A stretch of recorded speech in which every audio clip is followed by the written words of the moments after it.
purgatorio no existe. Con respecto al bautismo, porque yo lo veo en tres contextos. El bautismo en la Iglesia Católica, donde venimos nosotros los cristianos. No, señores, yo estoy en contra de aquellos sacerdotes que distorsionan el Evangelio o que no enseñan el Evangelio, igualmente aquellos obispos que no enseñan el Evangelio o que abusan de autoridad y se crean con eso. De eso estoy en contra.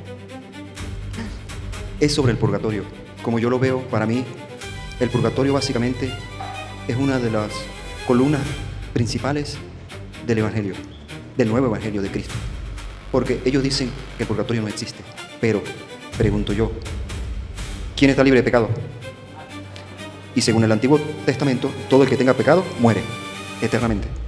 Entonces, si todos tenemos pecado, todos vamos a morir, ¿sí? Entonces tenemos el purgatorio, que está en la Biblia. Y quiero que el Padre explique un poco sobre este punto, porque esta es una de las nuevas revelaciones del nuevo Evangelio de Cristo. La existencia de un purgatorio, un sitio donde Dios va a purgar a los justos. ¿Sí? Bueno, esa es mi pregunta. Buenas tardes. Quiero que me expliques sobre el paralelismo entre María y su hijo que es Jesús. Es decir, Jesús mamó, por decirlo así, las virtudes de María. Y el paralelismo, Jesús mamó, observó lo que era ella, sus virtudes. El paralelismo entre ellos dos, o sea, las palabras que utilizaba ella las utilizó Jesús. Es decir, la esclava del Señor, él decía, yo soy el esclavo del Señor. O sea, todo eso. Y allí usted ha dicho que cuando estuvo en el seminario le enseñaban lo que era la Biblia.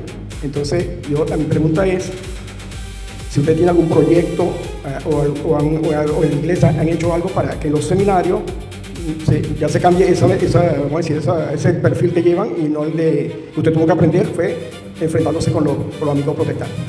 Es con respecto al bautismo, que yo lo veo en tres contextos. El bautismo en la Iglesia Católica, donde venimos nosotros los cristianos.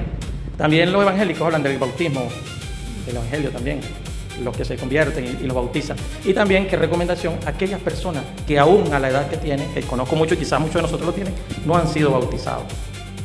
La siguiente, es lícito para nosotros los católicos orar por nuestros pecados y sus consecuencias y por los pecados y las consecuencias de los seres que ya partieron, que ya se fueron, ya que usted lo mencionaba anteriormente, nuestros hermanos los protestantes, ellos dicen, sobre todo los testigos de Jehová, tengo una hermana que es testigo de Jehová, y ella dice, bueno, ya el que se muere se acaba, y eso va para un juicio final.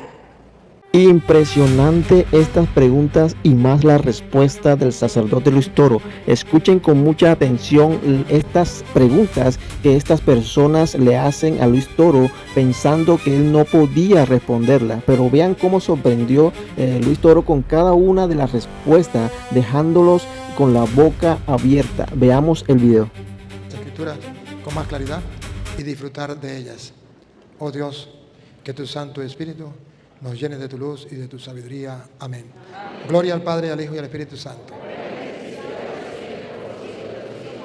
En el nombre del Padre, del Hijo y del Espíritu Santo. Amén. Pueden sentarse. Si hay algún hermano separado que está acompañándonos hoy, le invitamos a que pase a hacer alguna pregunta si quiere. Puede pasar a hacer una pregunta. Le damos la oportunidad a ellos primero, pues son los invitados. Y si no, pues entonces los católicos. ¿Hay algún hermano separado que esté presente y que nos quiera hacer una pregunta, que levante la mano? Bueno, entonces vamos por aquí. Vamos por el lado, por aquí por el lado. Por aquí por el lado derecho, las personas que quieran preguntar, pueden pasar a hacer la fila por aquí, para que hagan su pregunta. Y yo, pues con todo el cariño, trataré de responderle. El que quiera, por aquí puede hacer la pregunta. Si no preguntan ustedes, les voy a preguntar yo. Venga, pase por aquí, por aquí.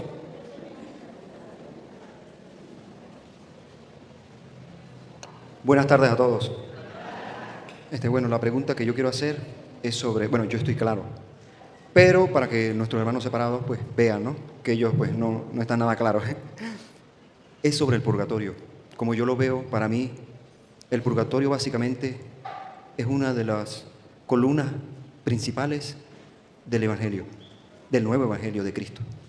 Porque ellos dicen que el purgatorio no existe, pero, pregunto yo, ¿quién está libre de pecado? Y según el Antiguo Testamento, todo el que tenga pecado muere eternamente. Entonces, si todos tenemos pecado, todos vamos a morir, ¿sí? Entonces tenemos el purgatorio, que está en la Biblia. Y quiero que el Padre explique un poco sobre este punto, porque esta es una de las nuevas revelaciones del nuevo Evangelio de Cristo, la existencia de un purgatorio, un sitio donde Dios va a purgar a los justos. ¿Sí? Bueno, esa es mi pregunta, hablar sobre el purgatorio. Primero, el purgatorio es la muestra del amor misericordioso de Dios. Porque en el cielo no puede entrar nada manchado. Y si no puede entrar nada manchado, Dios Jesús, el que tiene pecado, que lance la primera piedra, pues todos somos pecadores. Y el Señor nos brinda una oportunidad más. Nos brinda la oportunidad de al morir, tener cómo nosotros purificar para poder entrar al cielo. Es una purificación, es la continuación de la misericordia de Dios, que no quiere que el hombre se condene. Él no vino a condenar, vino a salvar. El problema de los protestantes es que al no creer que una persona muere y el alma sigue viviendo, entonces ellos dicen, pues no existe el purgatorio. Lo normal es que si usted muere y se acabó, cuando venga Cristo en el último día, pues Él lo va a resucitar y no hay chance para purgatorio. Es la mentalidad de los protestantes. Pero la enseñanza de la Biblia y la mentalidad de Cristo es que cuando uno muere, es mentira que muere el alma con el cuerpo. Ustedes saben muy bien el pasaje de las Escrituras, de Lucas 16, 19, el rico Epulón y el pobre Lázaro. Lucas 16, 19. Los dos murieron y no dice la Biblia que lo enterraron y muerto el perro se acabó la sarna. La Biblia dice que el uno fue llevado al seno de Abraham y el otro fue llevado a un lugar de tormentos, que los protestantes dicen, ese lugar de tormento no existe. En el juicio final, cuando venga Cristo y el juicio final, ahí sí habrá un lugar de tormento, que se llama el infierno, y los otros el cielo. Pero resulta que el mismo Jesucristo, para que lo entendamos, Él puso que había un lugar de tormento antes del juicio final, antes de que muriesen todas las personas. Lo leemos con detenimiento para que se den cuenta.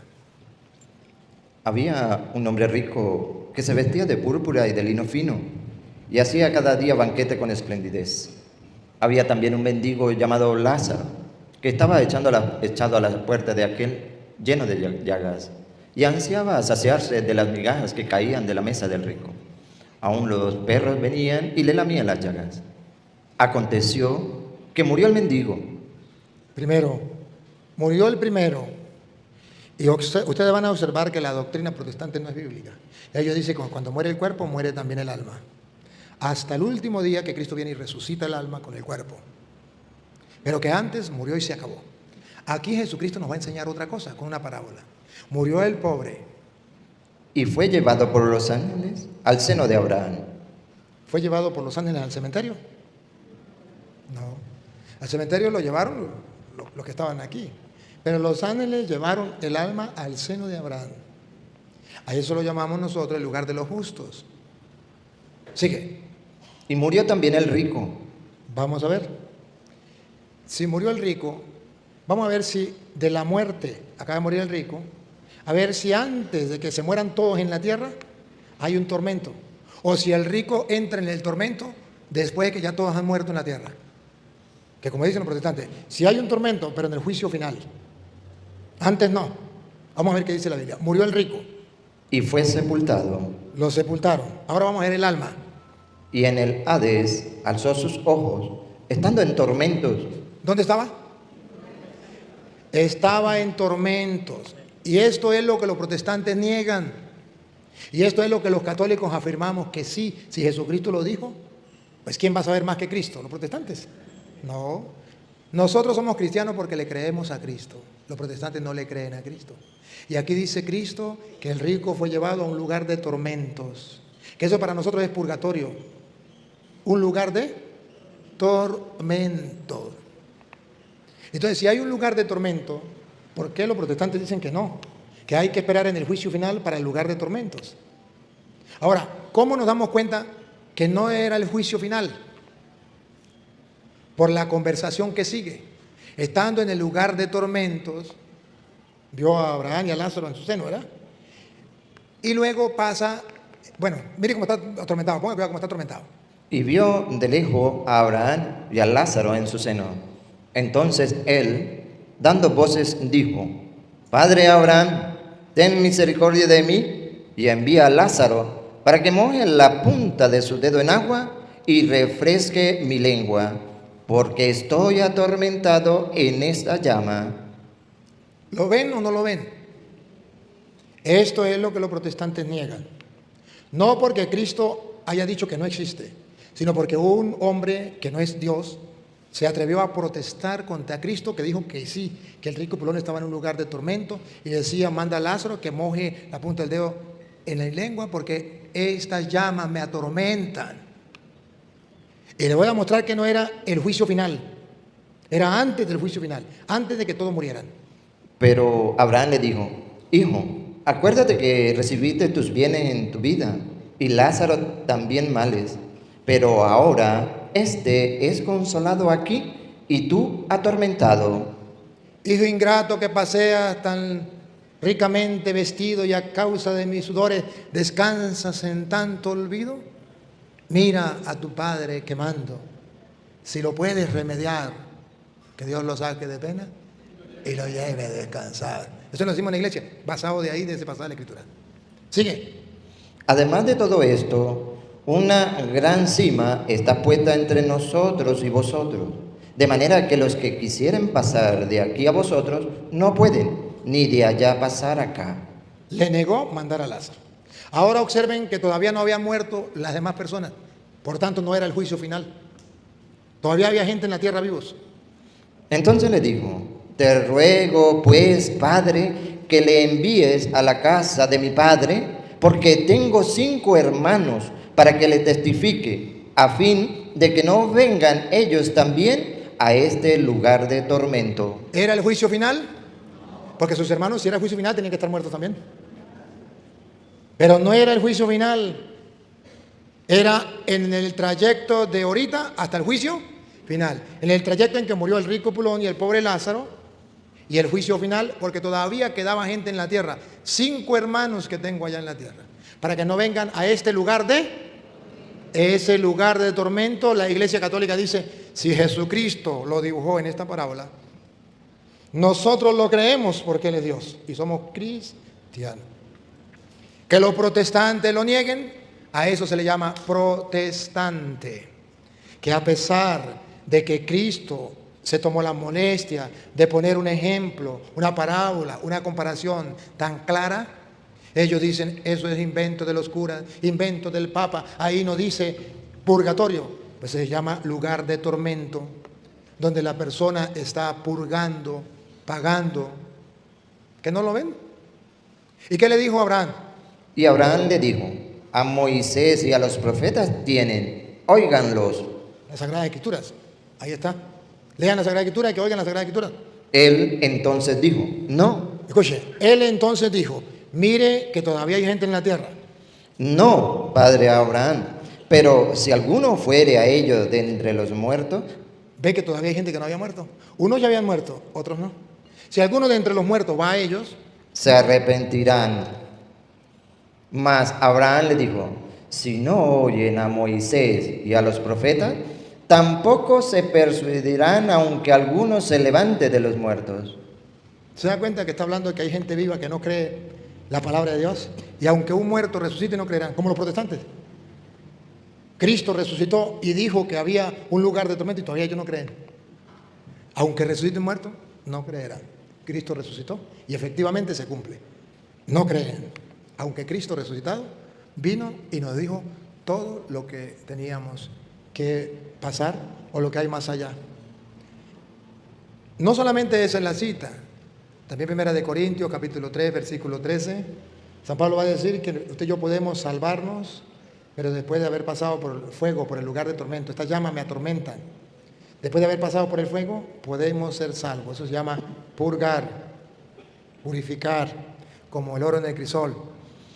La obra de cada uno se hará manifiesta, porque el día la declarará, pues por el fuego será revelada, y la obra de cada uno cual sea, el fuego la probará. Si permaneciere en la obra de alguno que sobreedificó, recibirá recompensa. Si la obra de alguno se quemare, él sufrirá pérdida. Eso se llama purgatorio. Sufrirá pérdida. Si bien él mismo será salvo, Sí se salvará, pero mire por dónde tienen que pasar primero. aunque así como por fuego. Pero primero tiene que pasar por el fuego. ¿Está escrito? Sí. ¿Qué le pasa a los protestantes? Son creyones, no son creyentes. El reto es creerle a Cristo y no a un hombre. Los católicos creemos en Cristo y por eso somos los verdaderos cristianos. Si nosotros no le creemos a Cristo, ¿a quién vamos a creerle? Entonces la Iglesia Católica no ha inventado eso. Está en la Biblia, estamos leyendo de la Biblia, Reina Valera. Si quieren creerlo, bien, que lo crean. Si no lo creen. Porque los protestantes dicen el purgatorio no existe porque la persona cuando peca se va directamente al infierno. Si usted se roba una gallina, se va para el infierno si se muere así. Si usted a lo mejor mató a alguien, se va para el infierno. Y si usted se robó $1, se va para el infierno. Igualito que el que mató a una persona, igualito. ¿Y dónde está la misericordia de Dios? Todos los pecados para los protestantes, todos los pecados son iguales. Para la Iglesia Católica no. ¿Pero dónde está escrito? Eso está escrito en Primera de Juan, capítulo 5, versículo 16. Está escrito que no todos los pecados son iguales, que es mentira. Hay pecados que los llevan a usted al infierno, a la muerte. Y por esa persona usted reza y ya no hay oportunidad de salvación. Pero si esa persona murió y cometió un pecado que no fuera de muerte, si usted y yo rogamos por esa persona, como lo hacemos los católicos, Dios le dará vida. Y está escrito en la Biblia Reina Valera. Escúchenlo. Si alguno viere a su hermano cometer pecado que no sea de muerte, Ya puso un grupo de pecados. Pecado que no sea de muerte. Para los protestantes, todos los pecados llevan al infierno. pedirá y Dios le dará vida.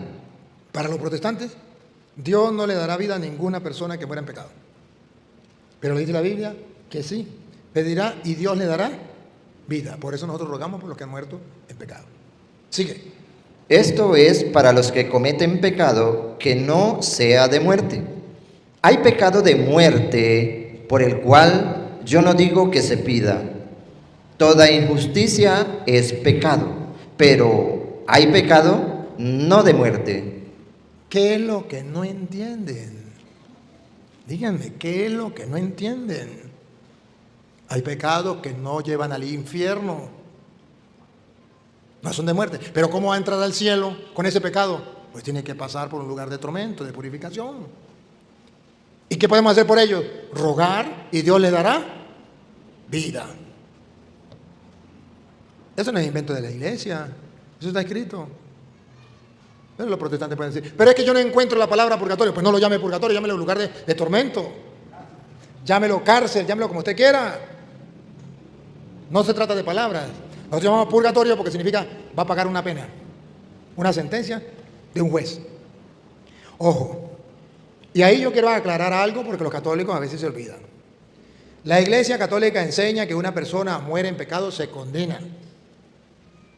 Pero no dice si es la condenación eterna o si es la condenación parcial. Hay dos clases de condena.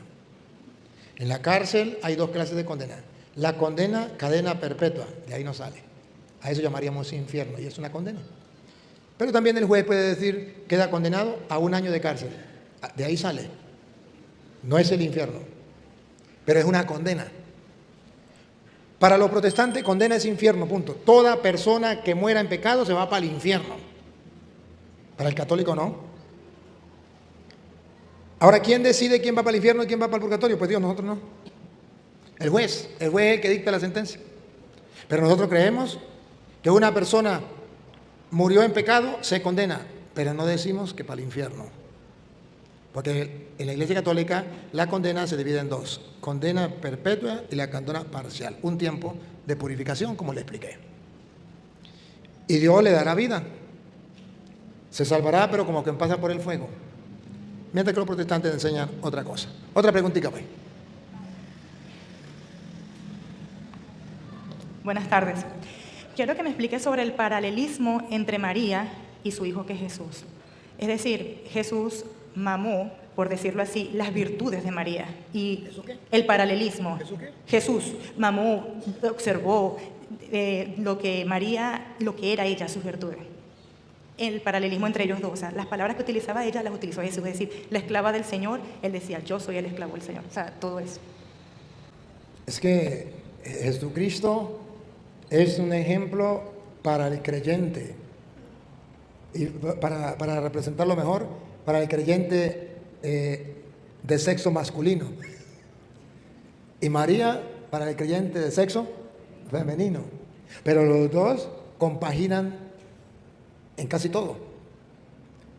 Compaginan en casi todo. Jesús viene a hacer la voluntad del Padre, la Virgen María viene a hacer la voluntad del Padre, ¿verdad? Jesús viene a practicar la caridad, María viene a practicar la caridad. Entonces, todo lo que el uno vive, el otro vive. Es más todavía, podríamos decir que como humano Jesús aprendió muchas cosas de la Virgen María. Y ella enseñó, claro está. ¿Cuál es la diferencia? Gigante. Jesús es Dios y María no. ¿Cuál es la diferencia? Gigante. La diferencia entre María y Jesús, pues ustedes lo saben. Es tan grande la diferencia. María, en comparación con Jesús, se queda en pañales. Sin embargo, Dios quiso que María practicara lo que Jesús venía a enseñar. Todo lo que Jesús viene a decir, María ya lo va practicando. Dichoso el que escucha la palabra de Dios y la pone en práctica. Ya le habían dicho a ella, dichosa que tú que has creído, que se cumplirá todo lo que dice la palabra del Señor. La diferencia en sí de María y Jesús es que Jesús es Dios y María no. Es una criatura. Es gigante la criatura. Jesús es el Salvador y viene a salvar a todo el mundo y viene a salvar a María, igual que a nosotros. Con la diferencia que la salvación hacia María es distinta a la de nosotros. A nosotros nos salva del pecado habiendo caído. Y a ella la salva del pecado sin haber caído. Así de sencillo. Por ejemplo, hay un tigre, agarra a su hijo, y cuando usted ve que el tigre golpea a su hijo, usted corre y se lanza y mata al tigre. ¿Salvó a su hijo o no lo salvó? Pero ya el tigre hirió a su hijo, usted lo agarra, lo lleva para el hospital y lo salvó. ¿Sí o no? Lo salvó. Otra manera de salvar. Usted ve que viene el tigre a atacar a su hijo y usted se mete y mata al tigre antes de atacar al hijo, antes de herirlo. ¿Usted salvó al hijo o no lo salvó? Si usted no hubiese estado, lo mata. Pero usted lo salvó. Ahora pregunto, ¿el tigre tocó al hijo? No. Entonces Jesús es el Salvador. Salvó a María antes. No permitió que el pecado la tocara. Y a nosotros nos salvó. Sí. Después de que ya habíamos caído en el pecado. A ella la salvó y a nosotros también nos salvó. Esa es la diferencia. Pero lo demás, María comparte igual, ejercita las virtudes como las ejercitó Jesús. Trató de hacer el bien como lo hizo Jesús. Y ese es el paralelismo entre los dos, ciertamente. Otra preguntita, pues.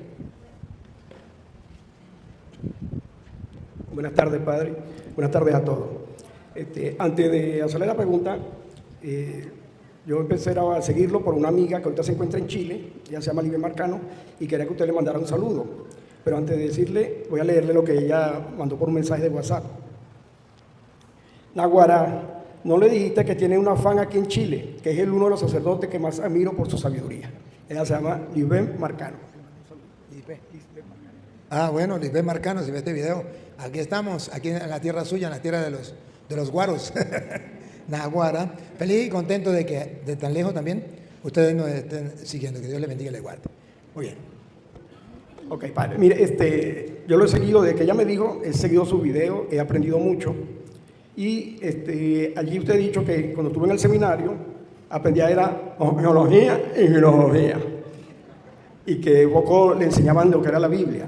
Entonces, mi pregunta es, si usted tiene algún proyecto o en la iglesia han hecho algo para que en los seminarios ya se cambie ese perfil que llevan y no el de que usted tuvo que aprender fue enfrentándose con los amigos protestantes. Gracias. Sí, yo ya he hecho algo. Primero, pues he sembrado la semilla en todas partes, he predicado la palabra de Dios para el que quiera, y muchos sacerdotes lo están siguiendo, y muchos seminaristas, y esto va, poco a poco va empapando. Pero segundo, logré que en el concilio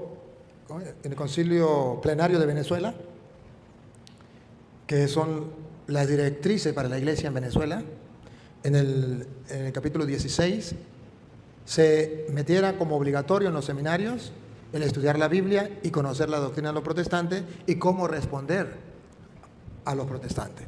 Y que fuera también para los sacerdotes en las diócesis y que fuera también para los grupos de apostolado. Eso está escrito en el Concilio Plenario de Venezuela, que a lo mejor ustedes no conozcan, pero que existe.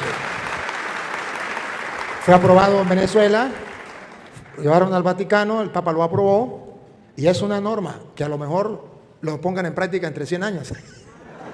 Pero ahí está, y eso es fruto del esfuerzo que yo hice para que lo aceptaran.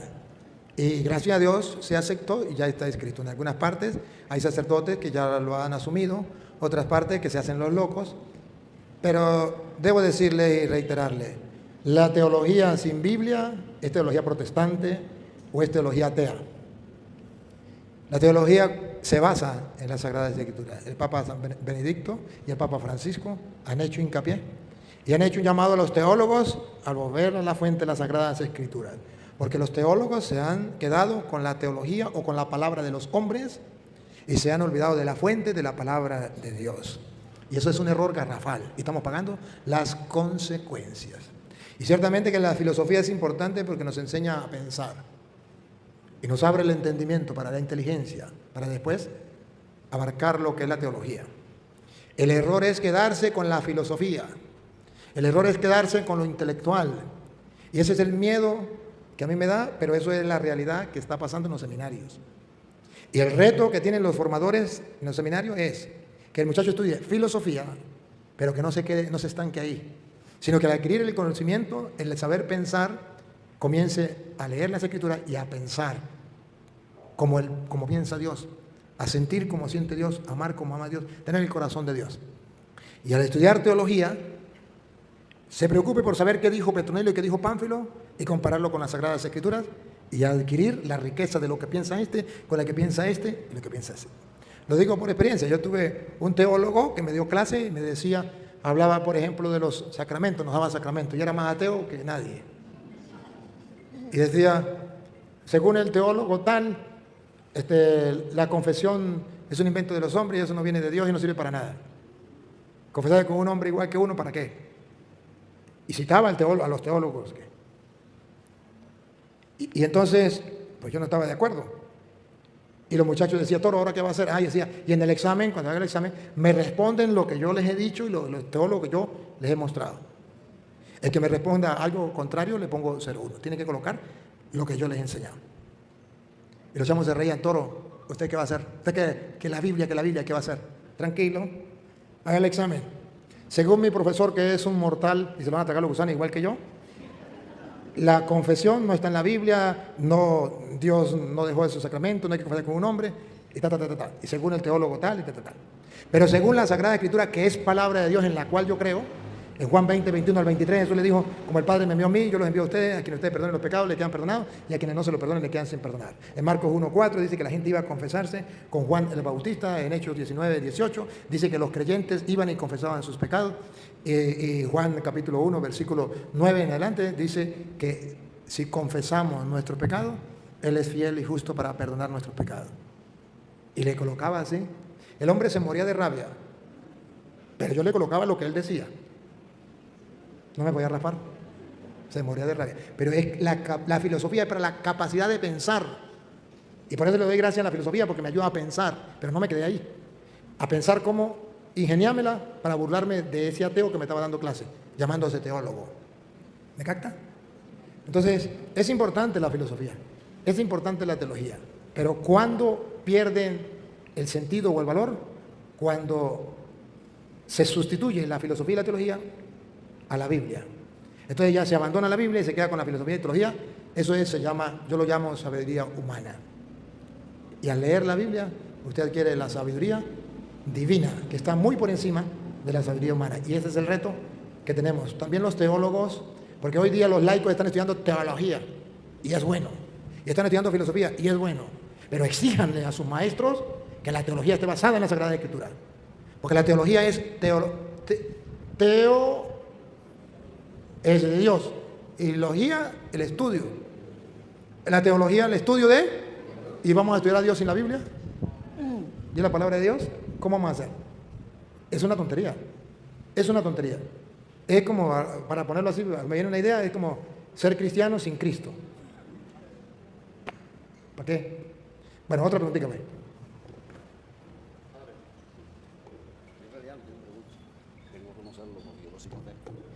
Mi nombre es Jonathan Paz, yo no vengo a hacer preguntas, vine a conocerlo porque yo lo sigo a usted por la página de internet, de YouTube.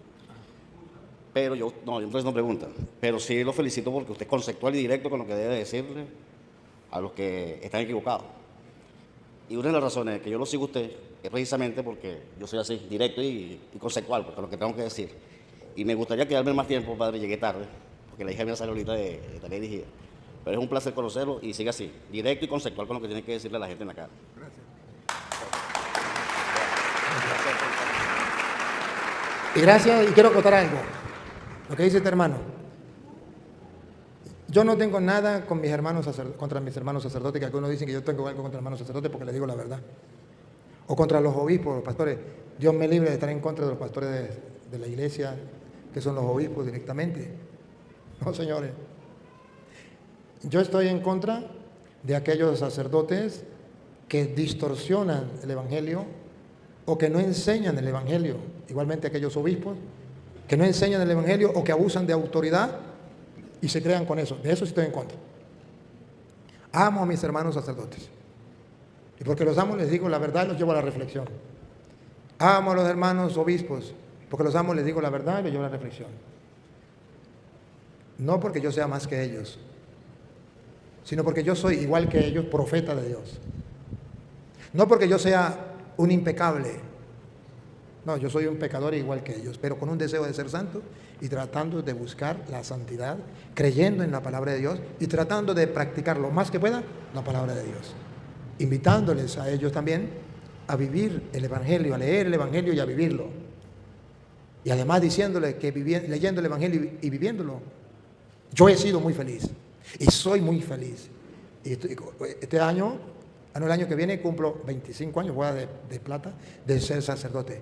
Felizmente sacerdote, 25 años, muy feliz y agradecido con Dios. ¿Por qué? Porque trato de creerle al Evangelio y esto me hace sumamente feliz y quisiera que ellos también lo fueran. Entonces, nunca piensen que yo les digo la verdad por mal o por hablar mal de ellos, no, lejos de mí. Digo la verdad para vernos en un espejo y reflexionar. Porque si no nos decimos la verdad nosotros mismos, y si no nos examinamos, y si no nos miramos en el espejo de la palabra de Dios, ¿cómo hacemos para corregirnos? Seremos unos hipócritas. Y yo agradezco cuando alguien me dice algo, cuando un sacerdote me llama la atención con fundamento, y me dice, o un obispo, y me corrige, yo se lo agradezco. Pero no que me corrija simplemente por decir yo soy obispo y usted es cura y ya, no. Me corrija y me diga, mira, esto está escrito aquí, o esto la iglesia enseña esto, usted esto. Bueno, perfecto. ¿Por qué no? Tenemos que dejarnos, nunca uno se lo sabe todas, nunca. Pero sí, estoy dispuesto a aprender.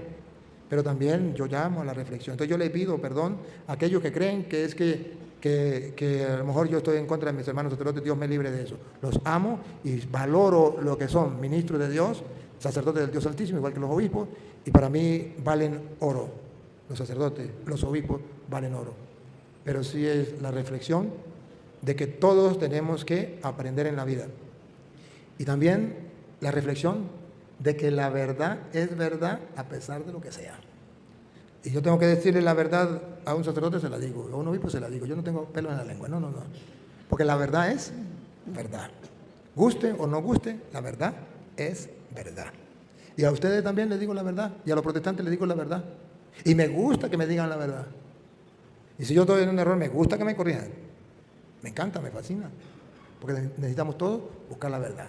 Jesús es el camino y la verdad. Buenas tardes, Padre. Buenas tardes a todos. En nombre de acá, de la comunidad de Caudare, acá en el Estadolar, nos sentimos orgullosos y honrados que usted esté compartiendo con nosotros acá. No digamos una pregunta, sino que usted nos ilustre al respecto, y en lo especial a mí. Es con respecto al bautismo, porque yo lo veo en tres contextos. El bautismo en la Iglesia Católica, de donde venimos nosotros los cristianos. También los evangélicos hablan del bautismo, del Evangelio también, los que se convierten y los bautizan. Y también qué recomendación a aquellas personas que aún a la edad que tienen, que conozco mucho y quizás muchos de nosotros lo tienen, no han sido bautizados. ¿Qué recomendación nos podría dar? Y una tareita que es algo muy particular, una tarea que me gustaría que me orientara. Yo pertenezco a una comunidad eucarística de la Parroquia Sagrada Familia de los Rastrojos y tenemos un proyecto de la construcción de una capilla en honor a los niños neonatales en la población de El Manzano, si existe alguna institución, algo que podamos tocar, porque ya hemos tocado bastantes instituciones y no ha... Yo no conozco ninguna. No conozco ninguna ni tengo contacto con ninguna. Yo trabajo simplemente sin institución. Yo trabajo en lo que llama la divina providencia. Dios mueve los corazones de la gente y un día alguien dice quiero ayudarle en esto y entonces ayudamos en esto. Y más todavía, cuando necesitamos algo, Dios mueve el corazón y lo que necesitamos nos lo mandan y ya. Así que trabajamos nosotros. Nosotros no tenemos, ni conozco nada de eso. Si no, pues le diría, no tengo contacto de nada. El bautismo, ¿qué le diría yo a esa persona que no ha sido bautizada? Yo le diría que Jesucristo el Señor nos dio el ejemplo en Marcos capítulo 1, versículo 10, nos dio con su ejemplo una enseñanza. Nos enseñó que el bautismo nos daba a nosotros 3 grandes regalos. Escúchenlo.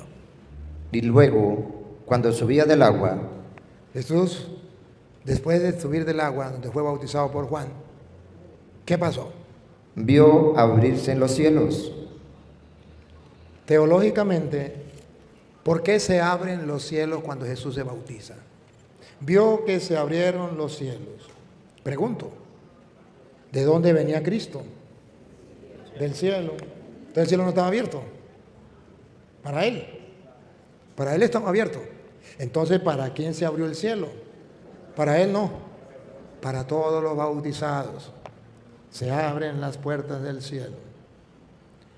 Si creemos eso, porque ahí está escrito, pues entonces yo ya soy una persona adulta, no me he bautizado, pues yo digo, caramba, yo quiero hacer un ejercicio, esto es de fe. Hago un ejercicio, ¿creo o no creo?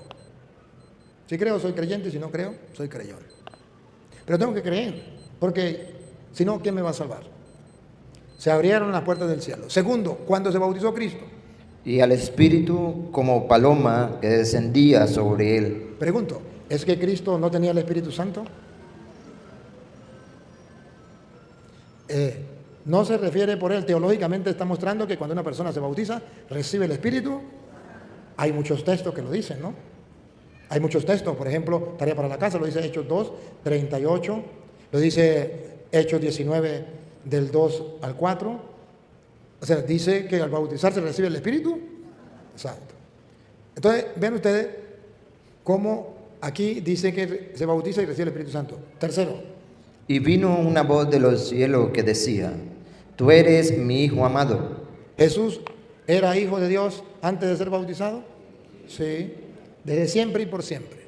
Pero a partir del bautismo dice, tú eres mi Hijo amado, para mostrarnos que todo bautizado pasa a ser hijo amado de Dios. Entonces son 3 grandes regalos que nos da por medio del bautismo.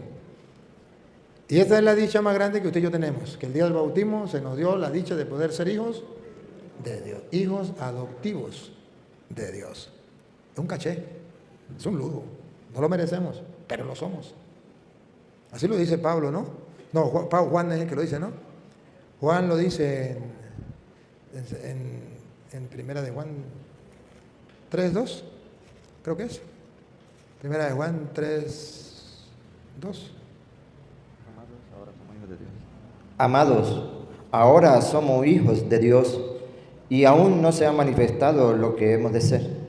Pero sabemos que cuando Él se manifieste, Desde el 1, lea el 1. mirad cuál amor nos ha dado el Padre para que seamos llamados hijos de Dios. Por esto el mundo no nos conoce, porque no le conoció a Él. Miren qué regalo más grande que nos ha dado Dios. Ser hijos de Dios. Es lo más grande que nosotros tenemos. Ser hijos de Dios. ¿Y eso lo hacemos? Dios nos lo da a través del bautismo. Y somos hijos de Dios. Ahora sí el 2. Amados, ahora somos hijos de Dios y aún no se ha manifestado lo que hemos de ser. Pero sabemos que cuando Él se manifieste, seremos semejantes a Él, porque lo veremos tal como Él es. Listo. Entonces, trae una gran dicha ser hijo de Dios. Pero no solamente Jesucristo nos lo enseña, San Pablo. Gálatas 3:27. Nos viene a decir que con el bautismo nos hacemos cristianos. O sea, nos revestimos de Cristo. Pertenecemos a Cristo. Somos de Cristo y somos herederos del reino. Escúchenlo. Porque todos los que habéis sido bautizados, Usted me dice, ¿qué consejo le doy a los que no han sido bautizados? Bueno, estoy diciendo, el consejo es de Pablo. Todos los que han sido bautizados, los que no han sido bautizados, aunque sean protestantes, se pierden de esto.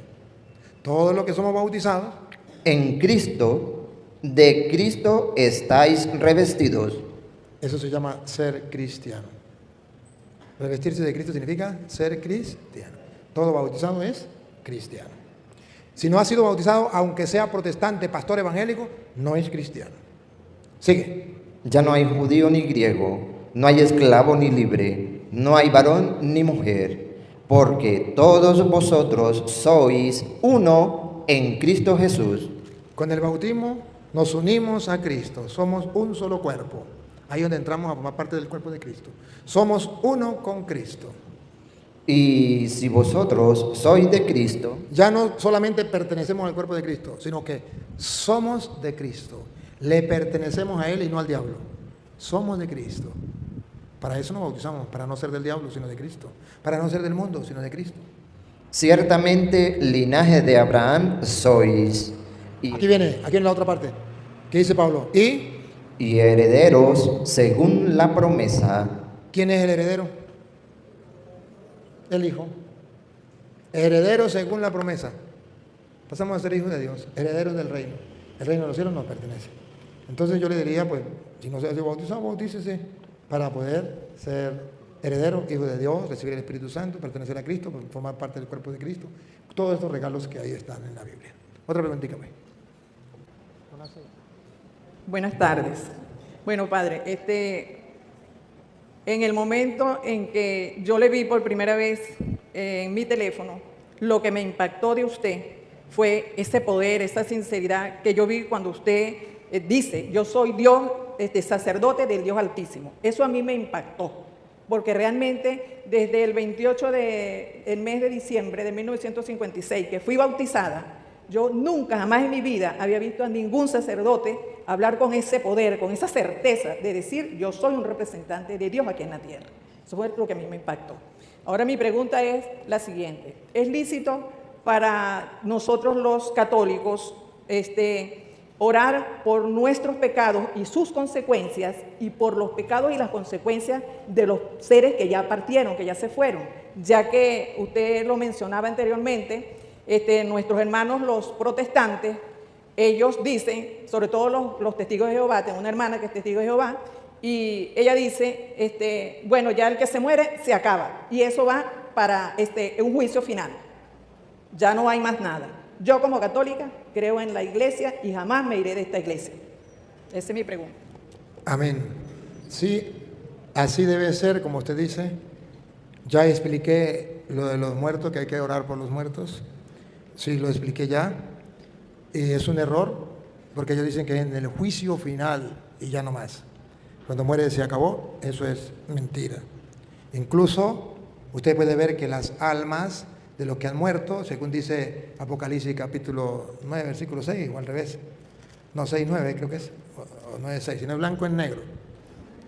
Dice que las almas de los que han muerto Están esperando, están vivas, están esperando. 6:9.